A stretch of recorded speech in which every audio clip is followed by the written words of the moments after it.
అసలు నేను రఘురామకృష్ణరాజు అనబడే నేను ఎప్పుడు ఈ పార్టీకి రాజీనామా చేస్తాను? ఇది చాలామంది వైసీపీ వాళ్ళు ఊరికనే మీడియాలో పోస్టులు పెట్టి ఎప్పుడు రాజీనామా చేస్తాను, దమ్మంటే రాజీనామా చేయి అని నేను ఎప్పుడో చెప్పా, మళ్ళీ చెప్తున్నా.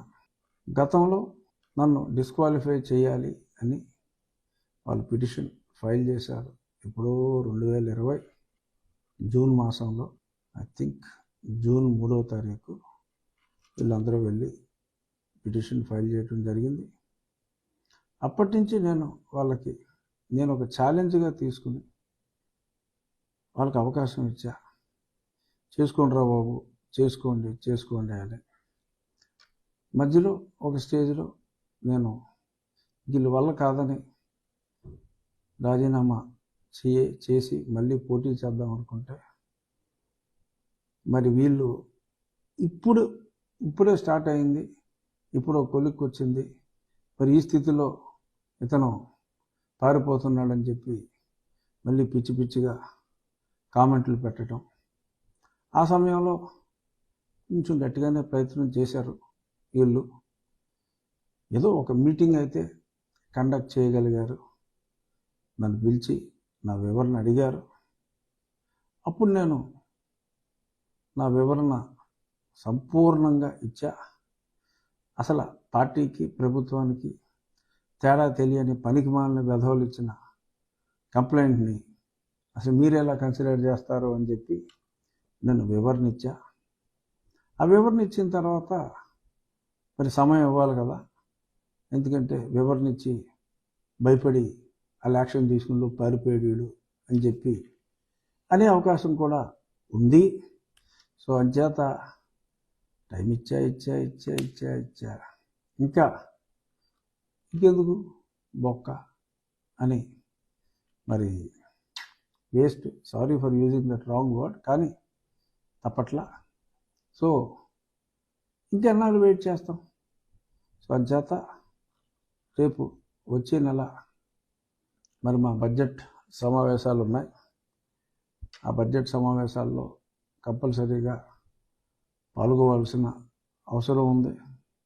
ఈలోపు ఎంపీ నిధులు ఇవన్నీ కూడా అలాట్మెంట్లు, కొంత పెండింగ్ వర్క్స్ కంప్లీషన్లు అన్నీ కూడా చూసుకుని మరి ఆ ఫిబ్రవరి సమావేశాల్లో ఒక మంచి ముహూర్తం చూసుకుని నేను నా పార్లమెంట్, సరే నా సొమ్ముతో నేను నెగ్గా, నా గ్లామర్తో నేను నెగ్గాను అని చాలాసార్లు చెప్పాం. అయినా ఇంకా వాళ్ళు ఫెయిల్ అయిపోయారు. ఇంకా ఎందుకులే ఈ పార్టీలో ఉండటం, ఇన్నాళ్ళు వాళ్ళ పౌరుషం నిలబెట్టుకోవటానికి, వారి గౌరవం అంటే ఎంతో పెద్ద సినిమా ఉంది అని అక్కడ అనుకుంటున్నారు కదా. ఓకే, కొన్నిటిలో వాళ్ళ సినిమాను వాళ్ళు ప్రూవ్ చేసుకున్నారు, వాళ్ళ కేసుల విషయంలో, ఇంకొన్ని విషయాల్లో. కానీ రాష్ట్రానికి మంచి జరిగే విషయంలో వాళ్ళు ఏమి చేయలేకపోయారు. ఇక్కడ వారు ప్రూవ్ చేసుకుంటానికి నేను చాలా సమయం ఇచ్చాను. ఇంకా రేపు జనవరి 31 నుంచి ఫిబ్రవరి 9 దాకా మా సమావేశాలు ఉన్నాయి. ఆ టైంలో మంచి, ఎందుకంటే ఒక రాజీనామా మరొక ఎన్నికకు మార్గం సుగమం చేస్తుంది కాబట్టి మంచి ముహూర్తం చూసుకుని, నేను దైవాన్ని నమ్ముతాను, మరి జ్యోతిష్యం కూడా అంటే టైంని నమ్ముతాను. సో కాబట్టి సరైన సమయంలో ఫిబ్రవరి ఎండ్ ఆఫ్ ఫస్ట్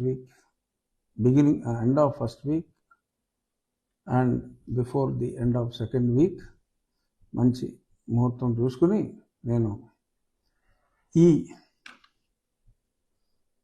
యువజన శ్రామిక రైతు కాంగ్రెస్ పార్టీ నుంచి రాజీనామా చేసి, అలాగే నా ఎంపీ పదవికి కూడా రాజీనామా చేసి, అప్పటికి మరి మా నర్సాపూర్ స్థానం ఈలోపే తేలిపోతుంది. ఆ స్థానం ఏ పార్టీ కోరుకోవచ్చు. ఈ కూటమి ఆల్రెడీ ఉంది, తెలుగుదేశం, జనసేన. మరి ఎప్పటి నుంచో నేను చెప్తున్నా, ఆ కూటమిలో మరి జనసేనతో ఆల్రెడీ భాగస్వామ్యంలో ఉన్న భారతీయ జనతా పార్టీ కూడా భాగస్వామ్యం అయ్యే అవకాశాలు బికాస్ ఆఫ్ ఆల్రెడీ ఉన్న జనసేన వలన పొత్తున్నట్టే మనం భావించాలి. భావించకపోతే మనం బుద్ధిహీనులు అవుతాం. సో కాబట్టి అది కూడా క్లారిటీ అఫీషియల్గా సఖ్యంలో పోస్తానే తీర్థం కాబట్టి ఒక ఆయన అటో చెయ్యి ఇటో చెయ్యి కాకుండా ముగ్గురు చేతుల మీద చేతులు వేసుకోవటాన్ని మరి ప్రజలందరూ కోరుకుంటారు కాబట్టి అది త్వరలో జరిగిపోతుంది. ఆ తర్వాత నా రాజీనామా చేసి పార్టీకి కూడా రాజీనామా చేసి నేను కూటమి అభ్యర్థిగా నేను పోటీ చేసి